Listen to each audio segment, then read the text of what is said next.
Hello friend, Radhe Krishna. आप लोग कैसे हैं? आई होप आप लोग अच्छे होंगे, स्वस्थ होंगे, मस्त होंगे। मनोरमा ब्लॉग में आप सभी लोगों का स्वागत है। तो आप लोग कैसे हैं? आई होप आप लोग अच्छे होंगे। और शाम का गुड इवनिंग है। वीडियो बनाने में थोड़ा लेट हो गया हमको, क्योंकि आज हम धान काटने गए थे।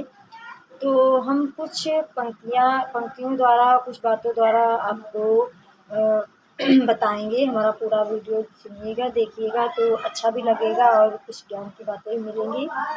कहते हैं कि परिस्थितियाँ कैसी भी हों हमारी ज़िंदगी में, कभी किसी के सामने झुकना नहीं चाहिए। ये तो बात सत्य है कि किसी के सामने झुकना नहीं चाहिए। अगर हमें झुकना है तो हम भगवान के सामने झुकें, भगवान से मांगे। जो मांगना हम भगवान से मांगे, किसी और से क्यों मांगे? हो सकता है उसके पास हो, लेकिन आपको नहीं देगा, आपको अच्छा नहीं लगेगा। लेकिन भगवान के पास तो बहुत कुछ भरा पड़ा है, बहुत कुछ है।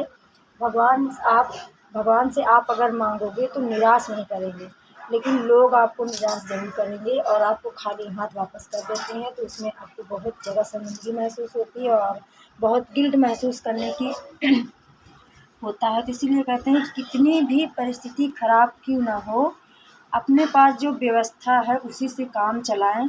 किसी से उधार व्यवहार, किसी से भीख ना मांगे। कुछ लोग हैं हमारी मदद कर देते हैं, लेकिन अपने अपने कब तक मदद करेंगे? जब तक कि उनके पास है मदद करेंगे। कुछ ना कुछ मदद करते हैं, लेकिन इतना नहीं करेंगे।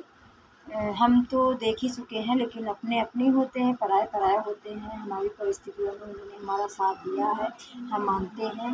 लेकिन उदाहरण के तौर पर कहना चाहते हैं कि आप लोग प्लीज़ अपने पति को नीचा गिराने के लिए अपने मायके वालों से और किसी अन्य रिश्तेदारों से पैसा ना मांगे, मदद ना मांगे, कोई भी चीज़ वो ना मांगे। इससे अपने हस्बैंड को या किसी परिवार को गिल्ट महसूस होता है कि हम कमा नहीं पाते, इसलिए उनको मांग कर लाना पड़ता है। खिलाने के लिए जैसे भी है वैसे, रूखी सूखी जो भी हो, अपने घर की खाओ, नमक रोटी खा लेना, लेकिन किसी के सामने हाथ मत फैलाना। ये तो हमने आपसे वीडियो द्वारा, आपके इस पंक्तियों द्वारा आप तक फैलाया ही है, पहुंचा दिया था पहले से ही, और हमने वीडियो भी बनाया था।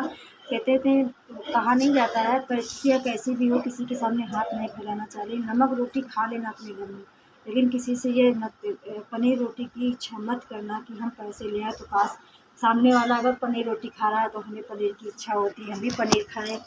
लेकिन खाओ, अपनी कमाई से खाओ, दूसरे की दिए हुए से थोड़ी नहीं मतलब चलता है। जैसे हम हैं वैसे ही रहेंगे और उतने में अपने में ही रहेंगे। तो हमने कल गरीबी के बारे में बात की थी। तो गरीब माँ बाप, गरीब बेटियाँ जो हैं जिनके माता पिता नहीं होते हैं, वो बहुत ज़्यादा गरीब हो जाती हैं, क्योंकि उन्हें कोई कमा के खिलाने वाला नहीं होता है, उनको उनकी कोई देख रेख करने नहीं वाला होता है। कल हमने इस टॉपिक पर बात की थी, शायद कुछ लोगों को बुरा भी लगा हो, तो हम इसके लिए तहे से माफ़ी मांगते हैं, क्योंकि हम एक उदाहरण तौर पर बात कर रहे थे जो कि सत्य है। बेटियां अगर हैं तो माता पिता होने चाहिए, अगर माता पिता नहीं है तो बेटियां भी नहीं होनी चाहिए। बेटे तो जैसे जैसे अपनी ज़िंदगी गुजार लेते हैं और अपना गुजारा कर लेते हैं। नरक सबसे ज़्यादा बेटियों के लिए हो जाता है। जिस गली जाती ना, उनकी शादी ब्याह होने में भी अड़चन होती है। कहीं भी रिश्ता लेके जाओ तो बोलेंगे माता पिता नहीं है, पता नहीं कैसा व्यवहार होगा, वो शादी करने के लिए मना कर देते हैं। और कहीं भी अगर फिक्स होता है तो दहेज की बात आ जाती है। गरीब की बेटी कोई ऐसे ब्याहना ही नहीं चाहता। अरे गरीब की बेटी ऐसे ब्याह कर ले जाओ, तुम्हारा घर भर देगी, धन से नहीं लेकिन खुशियों से घर भर देगी। यकीन नहीं आप लोगों को, तो एक गरीब की बेटी ब्याह कर देखो बिना दहेज के। पैसे वालों अमीर ज़्यादों से कह रही हैं लेकिन पैसे वाले अमीर ज़्यादा जो हैं तो उनको सबसे ज़्यादा भीख मांगनी होती है। अरे कटोरा हाथ में पकड़ा दो, भीख मांग लेंगे जाके, तभी सही होगा, ऐसे थोड़ी नहीं होगा। अरे लड़का मत बेचो, लड़की खरीदो। लड़की वाले तो लड़का खरीद लेते हैं, लेकिन आप खुद लड़की को खरीद के देखो कितना अच्छा लगता है कि हम भाई अपना बेटा नहीं बेच रहे हैं, हम बेटी, आपकी बेटी खरीद के ले जा रहे हैं। यानी कि मतलब आप कन्यादान करो, दूसरा कन्यादान हम भी कर रहे हैं, हम भी किसी की गरीब की बेटी को अपने घर की बहू बना रहे हैं। लेकिन ऐसा कोई नहीं करता, हम जानते हैं, बड़े बड़े पैसे वाले धनवान हैं, ऐसा नहीं करेंगे। लेकिन हम गरीब हैं, अमीर तो नहीं हैं, लेकिन मेरी कोशिश यही रहेगी अगर हम ज़िंदा रहेंगे तो हम अपने बेटे की शादी में डिमांड नहीं करेंगे और किसी गरीब की बेटी को ब्याहेंगे।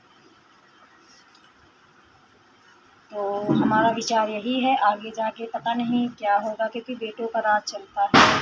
जिस घर में बेटे की रजामंदी होती है माता पिता फूँक डाल देते हैं, नहीं इतने में नहीं, इतने में होगा, हमको इतना चाहिए, 1 तोला चैन चाहिए, गाड़ी चाहिए, अंगूठी चाहिए, वगैरह वगैरह। ये सब मांग कर क्या जताना चाहते हो? हम बेटे के पिता हैं? नहीं, आप अपने बेटे के पिता नहीं हो, आप अपने बेटे के वो क्या कहते हैं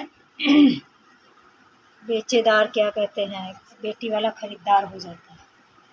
तो अगर आप लोगों को बुरा लगे तो हमें माफ़ करना। तो हम बात दूसरी टॉपिक पे कर रहे थे, हो गई दूसरी टॉपिक पे, कोई बात नहीं। अगर आप लोगों को बुरा लगे तो हमें क्षमा कर देना। दहेज की लालची तो दुनिया है आजकल, हम जानते हैं, लेकिन हमारी बातों को गौर ज़रूर करना। Okay, bye bye, good evening.